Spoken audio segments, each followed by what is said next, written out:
Before we step into the shadowed corridors of 1979 Moscow and uncover the secrets hidden beneath the linen tablecloths of the Hotel Metropole, please take a moment to subscribe to the channel and like this video. Your support helps us declassify more stories from the archives of the Cold War. Now, let us turn the page back to a winter that seemed to never end. Moscow in November of 1979 was a city of grayscale, a sprawling metropolis of concrete and snow, where the sky pressed down low and heavy, the color of wet wool. To the outside world, this was the heart of the evil empire, the command center of global communism. But to those who lived within the Garden Ring, life was less about geopolitical chess and more about the quiet, grinding endurance of the era of stagnation. It was a time when the shelves in the grocery stores were often empty, but the refrigerators in the apartments were mysteriously full, thanks to the intricate web of favors, trades, and connections that kept the Soviet machinery turning. In the center of this world, just a short walk from the formidable red walls of the Kremlin, stood the Hotel Metropole. It was a relic of a bygone era, an Art Nouveau masterpiece that had survived the revolution, the war, and the purges. Its gilded ceilings and stained glass domes whispered of a time when Moscow was a playground for the czars. Now it was an island of foreign luxury in a sea of Soviet austerity. It was one of the few places in the city where you could hear English, French, and German spoken openly, where the scent of expensive perfume mingled with the omnipresent smell of Belomorkanal tobacco, and where the menu actually matched what was available in the kitchen. For Natalia Volkova, the Metropole was not a landmark or a symbol. It was a workplace. At 28 years old, Natalia had mastered the art of being invisible. She was a waitress in the hotel's grand dining room, a cavernous hall of clinking silverware and hushed conversations. She wore the uniform, a crisp black dress with a white apron, starched to a stiffness that chafed her neck, like armor. To the foreign dignitaries, American businessmen, and party officials who frequented her tables, she was part of the furniture. She was a pair of hands that poured wine, a faceless entity that cleared plates, a non-person who could be ignored while deals were struck and secrets were whispered. Natalia preferred it this way. In the Soviet Union, attention was rarely a good thing. Attention meant questions. Attention meant files opened in drab offices.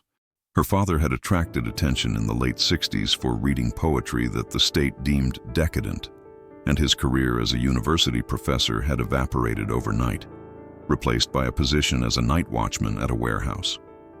Natalia had learned the lesson well: keep your head down, do your job, and never let them see your eyes move. But being invisible didn't mean being blind. In fact, it was Natalia's invisibility that made her the perfect observer. She knew which party members were sleeping with their secretaries.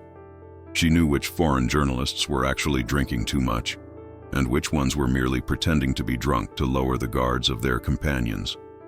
She knew the difference between a tourist who was genuinely lost and a man who was memorizing the layout of the fire escapes. She cataloged these details not for the state, but for herself. It was a way to keep her mind sharp in a job that was mind-numbingly repetitive. It was a private game, a silent cinema where she wrote the scripts for the people she served. Most of the stories were mundane: affairs, greed, petty bureaucratic maneuvering. Then came the man who sat at table 14. He first appeared on a Tuesday in early November. He was average in every quantifiable metric. He was of medium height, with hair the color of sand mixed with ash, neither blonde nor brown. His face was pleasant but forgettable, the kind of face that slid off your memory the moment you looked away. He wore suits that were well-tailored but never flashy, usually in shades of gray or navy. He spoke Russian with a competency that suggested rigorous training but lacked the native soul. His grammar was perfect, but his idioms were always just slightly out of date, like he had learned the language from books printed 10 years prior. He checked into the hotel under the name Martin Lewis. His passport said he was a Canadian, a logistics consultant for an agricultural machinery firm based in Toronto. It was a boring cover, perfectly suited for a boring man. He ate alone. He read newspapers, Pravda, Izvestia, and occasionally a week-old copy of the International Herald Tribune that he had brought with him. But Natalia noticed him because he was the only customer in 3 years who looked at her hands, not her face, and not her body. He watched how she held the tray, He watched the placement of the fork. He watched the room not with the hungry gaze of a tourist soaking in the atmosphere, but with the rhythmic sweeping sector scan of a radar dish. And on that first Tuesday, when she cleared his table, she found something under the napkin. It wasn't just a tip, it was a wrapper. A small silver foil wrapper from a stick of gum, but written on the inside of the foil, in faint pencil, were 3 numbers, 4, 8, 1. It meant nothing to her then. It was just trash. She threw it away along with the crumbs of his Kiev cutlet. But as she tossed it into the bin in the chaotic, steaming kitchen, a shiver ran down her spine. It wasn't the numbers. It was the realization that Martin Lewis hadn't left the wrapper by accident. He had folded it into a perfect triangle and placed it precisely in the center of the table, weighted down by the salt shaker. It was a message. She just didn't know who it was for. By the second week, Martin Lewis had become a fixture at table 14. He requested the table specifically. It was in the corner, with a solid wall behind it and a clear view of both the main entrance and the service doors leading to the kitchen. A tactician's table. Natalia became his regular server. This too felt engineered, though she couldn't prove it. The maitre d', a sweating, nervous man named Grigory, who was terrified of his own shadow, had simply assigned her to the corner section and told her to ensure the Canadian guest was happy. Foreign currency, hard currency, was the lifeblood of the hotel's economy, and a satisfied Westerner meant better tips, which meant Grigory could skim a little more off the top for himself. Mr. Lewis was polite. He never complained about the food, even when the vegetables were gray and overcooked, which was often. He drank mineral water, never alcohol. This alone made him an anomaly in Moscow, where vodka flowed like water to numb the long winter nights. "Good evening, Natalia," he would say when she approached. He remembered her name after the first night. Most guests called her Miss or simply waved a hand. "Good evening, Gospodin Lewis. The special tonight is beef stroganoff." "The stroganoff sounds fine. And black tea, please. Very hot." The routine was absolute. He would arrive at 7:15 p.m. He would eat slowly. He would leave at 8 p.m. precisely. But within that 45-minute window, Natalia began to see the cracks in his performance. The first tell was his reflection. The dining room had large mirrored pillars. Most people used them to check their hair or straighten their ties. Lewis used them to watch the blind spots. When Natalia approached from behind to refill his water, his eyes would already be locked onto her reflection in the pillar across the room. He never jumped. He never started. He simply knew she was there before she arrived. The second tell was his left hand. He ate with his right, but his left hand always rested on his thigh under the table. It never moved to the napkin, never rested on the armrest. It stayed out of sight, near his pocket. Natalia, who had grown up with a grandfather who had survived the siege of Leningrad and walked with a perpetual limp, recognized the tension of a body ready to spring. Lewis looked relaxed, slumped even, but his muscles were coiled. One evening, a glass dropped in the center of the dining room. A busboy had stumbled. The crash was loud, shattering the polite murmur of the dinner crowd. Every head in the room turned toward the noise. Heads snapped around. Gasps were audible. Every head except Martin Lewis's.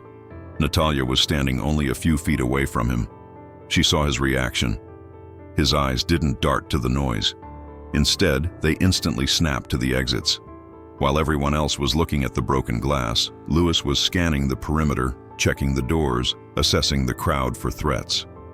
It lasted less than a second. Once he realized it was just a dropped tray, he calmly picked up his fork and continued eating. It was a professional reflex, a reflex that had been drilled into him until it overrode natural curiosity. That night, when he left, the tip was substantial, $5 US. A fortune, but it was what lay next to the money that stopped Natalia's heart. It was a matchbook from the hotel bar. Lewis didn't smoke. Natalia picked it up. Inside, the matches were intact, but the cardboard flap had a small indentation, as if someone had pressed a fingernail hard into the paper. It was an arrow, a simple directional arrow pointing to the right. Natalia looked around the empty table. To the right of the table was the heavy velvet curtain covering the drafty window. She shouldn't look. She should take the money, pocket it, and clear the table. Curiosity in the Soviet Union was a disease with a high mortality rate, but the boredom of her life was a heavy blanket, and the spark of mystery was too bright to ignore. She pretended to wipe down the tablecloth, moving slowly toward the window. With a quick, practiced motion, she slid her hand behind the velvet curtain. Her fingers brushed against something cold and hard taped to the windowsill. She froze. She didn't pull it out. She just felt the shape. It was a key. A small, flat metal key, like the kind used for a luggage locker or a post office box. She withdrew her hand as if she had been burned. She finished clearing the table, her heart hammering a frantic rhythm against her ribs. Why leave a key there? Who was it for? Was she supposed to find it, or was she interrupting a dead drop meant for someone else? She left the key where it was. But that night, lying in her narrow bed in the cramped apartment she shared with her mother, Natalia couldn't sleep. She realized then that Martin Lewis wasn't selling tractors. And he wasn't just a spy. Spies were careful. They tried to be ghosts. Lewis was careful, yes, but there was a predatory edge to him. He wasn't there to watch. He was there to hunt. To understand why Natalia kept watching, you have to understand the suffocation of the era. 1979 was the year the Soviet dream had fully ossified into a gray bureaucracy. The revolutionary fire had burned down to cold ash. People lived double lives, the public life of slogans, party meetings, and nodding in agreement, and the private life of kitchen table whispers, banned books, and deep, cynical exhaustion. Natalia's world was small. The metro ride from her apartment block in the industrial district to the glittering center of Moscow. The smell of wet wool and diesel. The long lines for oranges that turned out to be potatoes.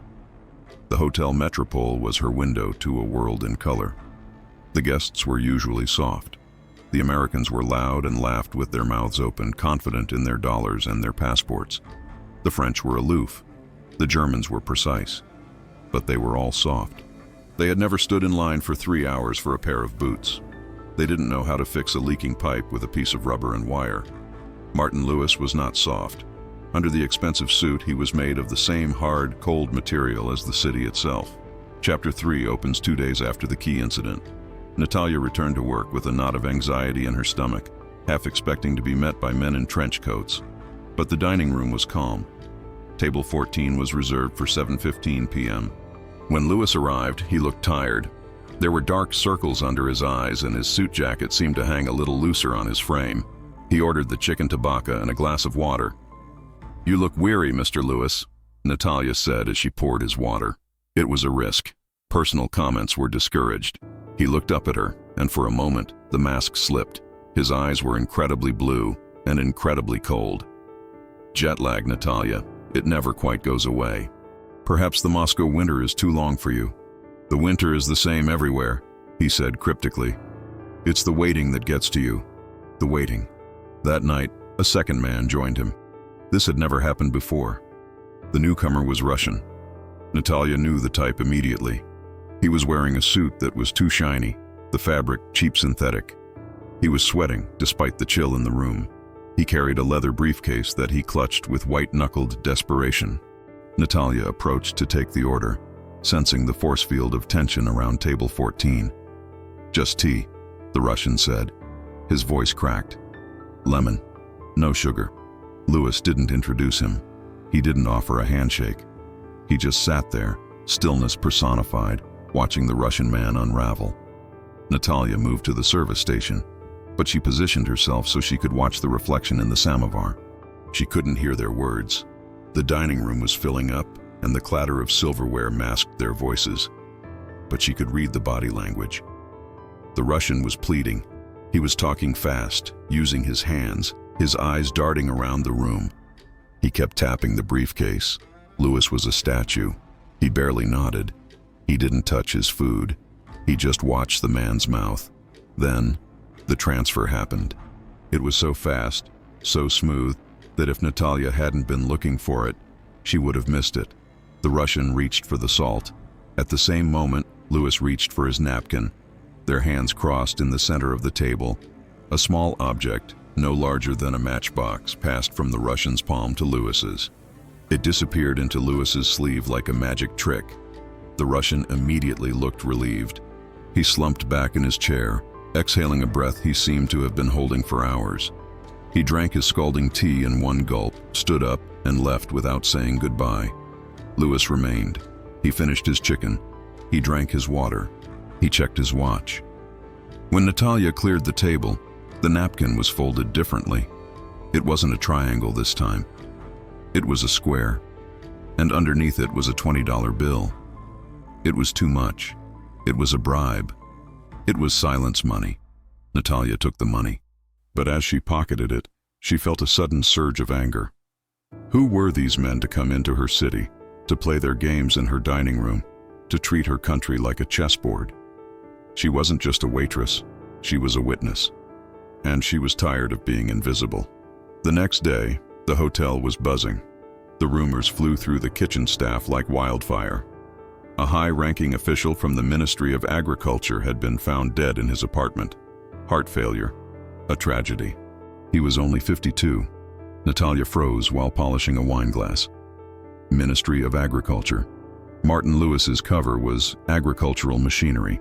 Who was it? She asked the cook, a gossiping old woman named Babushka Anya, who knew everything. Volkov. Sergei Volkov. They say he was under a lot of stress. The quotas, you know. The grain harvest was bad this year. Natalia remembered the sweating Russian man from the night before. He didn't look like a field worker. He looked like a bureaucrat. A terrified bureaucrat.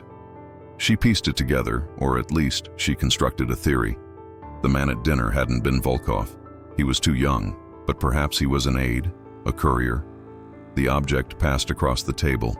Was it payment? Or was it the instrument of death? No, that was ridiculous. This wasn't a movie. People had heart attacks. The stress of the Soviet system killed men young all the time. Vodka and stress were the national killers. But when Martin Lewis walked in that evening, the air around him felt different. The heaviness was gone. He moved with a lighter step. The job, whatever it was done, or at least one phase of it was. He didn't sit at table 14. The table was occupied by a noisy group of East German tourists. Lewis was seated at table 6 near the center of the room. He looked annoyed by the exposure.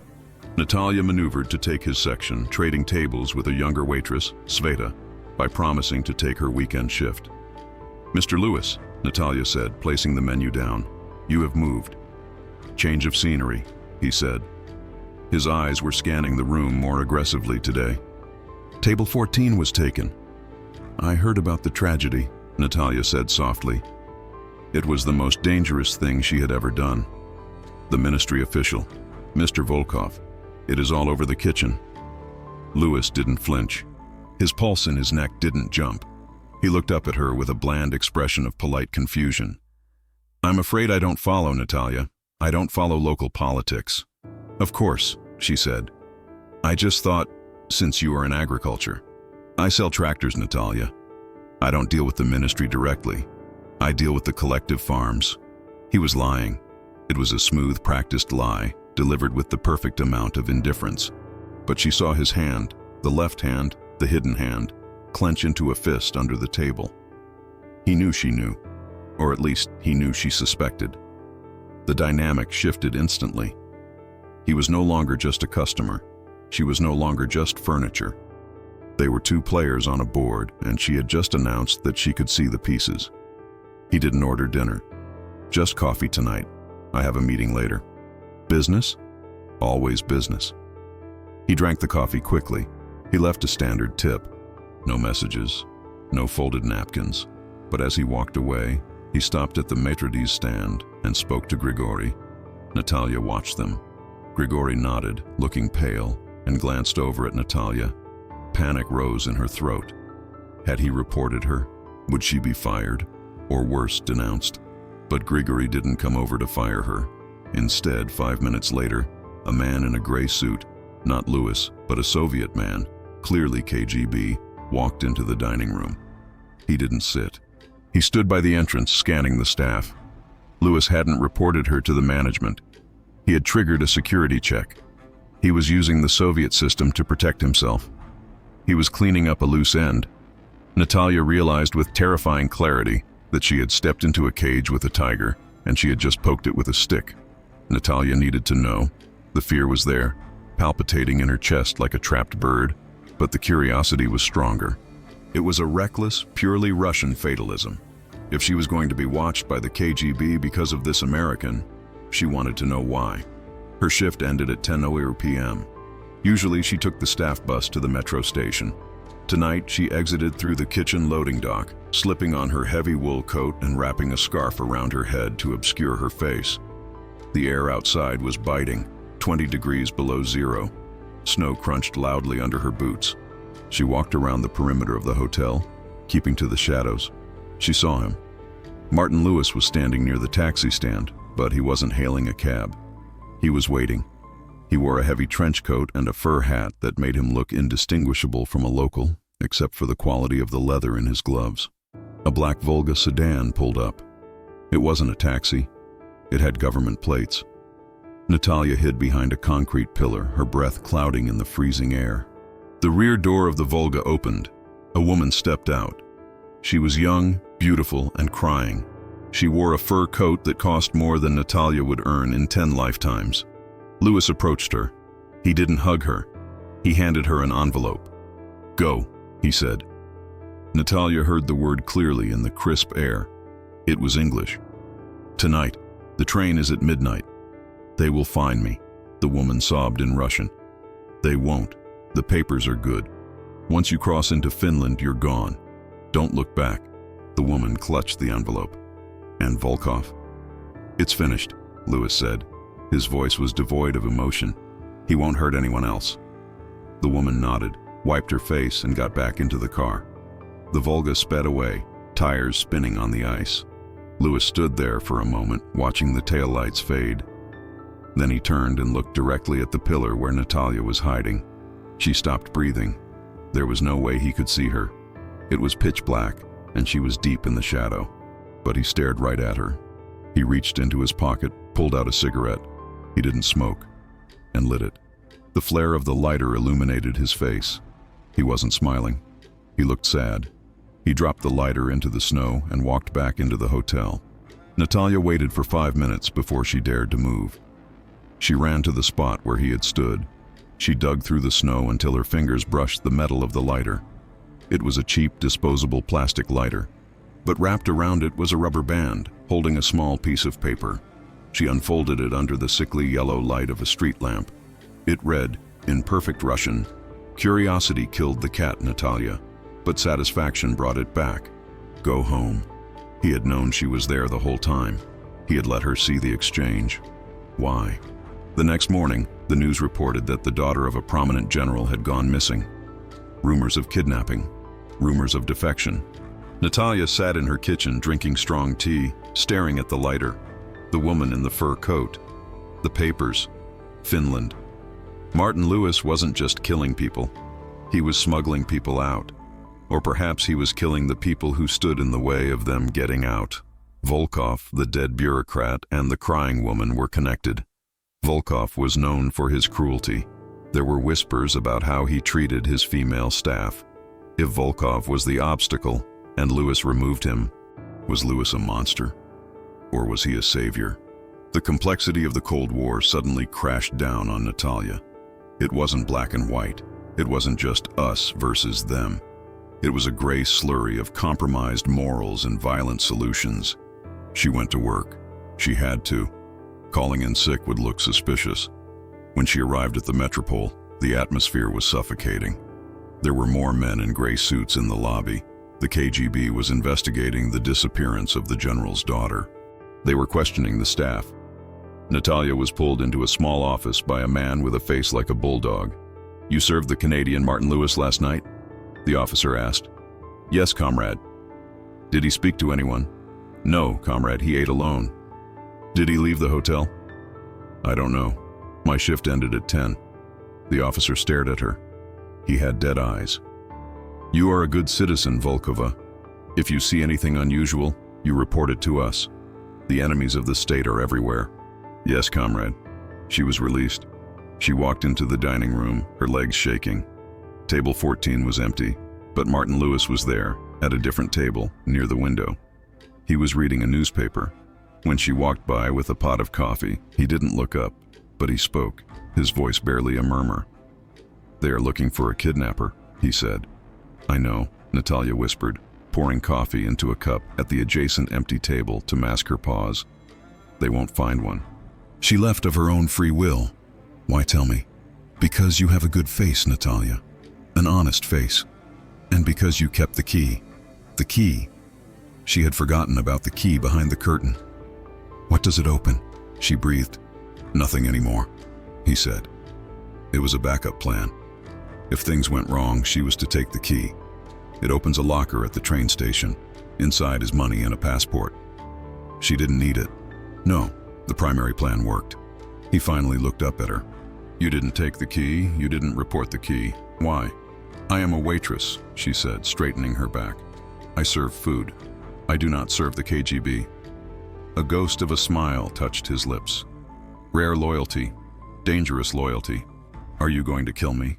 The question hung in the air, heavy and absurd amidst the clinking of china and the smell of toast. "I don't kill people, Natalia," he said softly. "I fix problems. Sometimes people are the problem." "And am I a problem?" He looked at her for a long time. "Not yet, but the week isn't over." He closed his newspaper. "Tonight is the gala, the reception for the trade delegation. I need you to work the ballroom. I am assigned to the dining room. I arranged it with Grigori. You're working the ballroom, tray service." "Why?" "Because," he said, standing up and buttoning his jacket, "I need someone in the room who knows how to be invisible. And I need someone I can trust not to scream when things get complicated." He walked away, leaving Natalia standing with a pot of cooling coffee. She had just been recruited. She didn't know for what, and she didn't know by whom. CIA, MI6, Mossad. It didn't matter. She was no longer just watching the movie. She was in it. And she had a terrible feeling that the climax was going to happen tonight, in the grand ballroom, under the crystal chandeliers.